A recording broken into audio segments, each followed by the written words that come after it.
Hello guys and welcome to the Mexico Grand Prix. We are sitting in a very beautiful pole position here in the Autodromo Hermanos Rodriguez.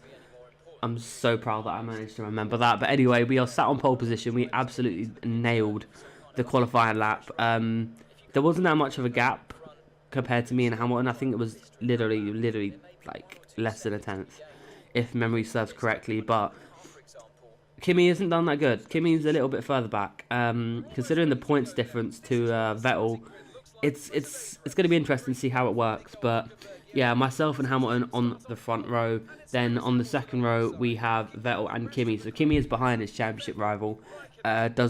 He can't afford to lose any more points. He's going to need to absolutely destroy the next 3 races if he wants to win this championship and become a double world champion. But I have faith in Kimi. He can do it. He's been strong all season. Again, he's still got 5 wins to Sebastian Vettel's 4. So if he can do it, that'll be amazing.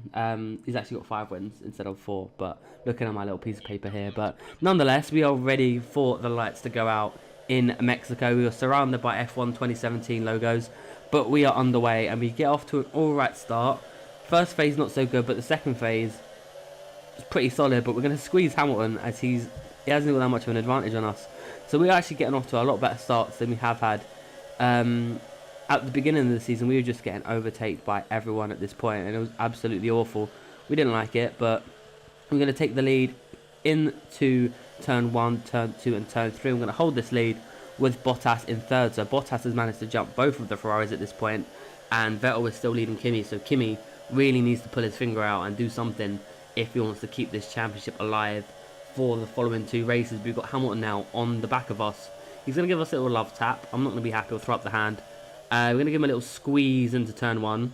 Again, we throw up the hand because apparently driving with 1 hand around here is so much more effective than 2. Bottas makes his way through. So Bottas actually takes second place off Lewis Hamilton, which is a pretty opportunistic move. But Hamilton, somewhere in that, actually gets past Bottas again. So Hamilton is definitely the quicker Mercedes. All season he's been the quicker Mercedes by far. But Hamilton's going to try again. He's going to go down our outside. He's got a bit more speed on us this time. But that's not going to stop us from squeezing him out and maybe give him a little tap. Just to let him know that we're not going to take it laying down. But this time Bottas does not get past Hamilton. So Hamilton is going to retain second place. Bottas still chilling in third. Followed by Vettel and then Raikkonen. So Raikkonen sitting in 5th place is not where he wants to be. Especially with his teammates in 4th. But we're going to come into the pit stop and we're going to take a bollard out. And both bollards. And we didn't actually hit the third one. I kind of wish I did now looking at that back. It'd have been pretty cool if we got all 3, but Vettel pits as well as Hamilton. I'm pretty sure we've got a Red Bull and a Williams probably in the distance coming into the pit lane. Red Bull have really fallen off in this case. They just have got no pace whatsoever compared to Williams. But we'll come back out and there's a humongous gap to, I think that's Hamilton, and Vettel I think has been held as well. So Vettel could potentially lose his spot to Kimi if Kimi and Bottas have a really good outlap and in-lap. So we're going to have to see what happens there when we move forward on. But we've got quite a few cars ahead of us, being both McLaren Hondas and both Saubers. So we're going to try and dispatch these 4 cars as quickly as we can. Van Dorn being our first target. We've come up to a little bit of a straight. And even though he's got DRS, we're just going to cruise up to the back of him and just take him down his inside. And Alonso looks a little bit vulnerable, but we're not going to try and risk it because Van Dorn does hold it in there. I'll give him his due there. And he's actually still going to challenge us for it. I was very impressed that Van Dorn stuck his nose in to try and actually keep the fight going and keep it along. So we're going to have to cruise up to Alonso before this. Is a really tricky place to overtake. We actually end up going a little bit too deep, deeper than we'd want. So it screws up the rest of our corners. But we're going to do what we can to catch up to Pascal Wehrlein. And Marcus Ericsson is only just there. So if we can maybe pick off Marcus Ericsson as well, that'd be fantastic. But for sure, we're going to have Wehrlein in the braking zone. We're going to try with Ericsson, and we're actually going to lose a piece of our front wing. Now that is going to be very important indeed, because we move on to lap 9 and Kimi has actually jumped Bottas, Hamilton and Vettel.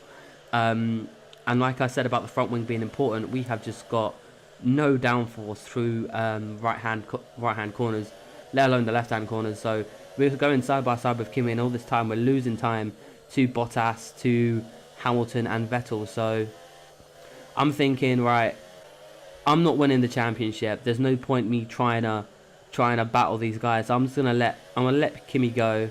Bottas isn't fighting for the championship, and Bottas is not getting a race win this season. So we're just going to fight these guys as much as we can. We'll let Kimi go, because Kimi's actually got the pace on us. Mercedes doesn't, just because we let him cruise up to me and Kimi.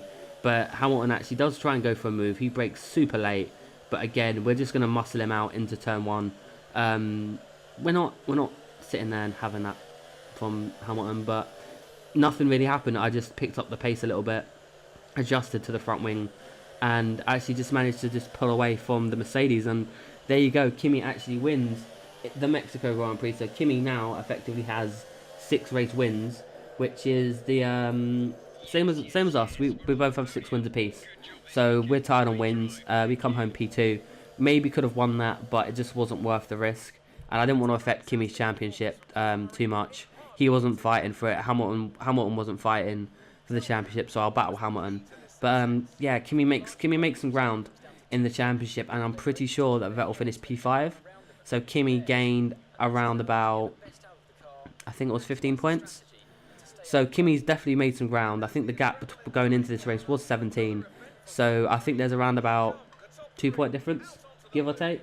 So definitely an improvement for Kimi. Kimi's definitely just absolutely smashed it.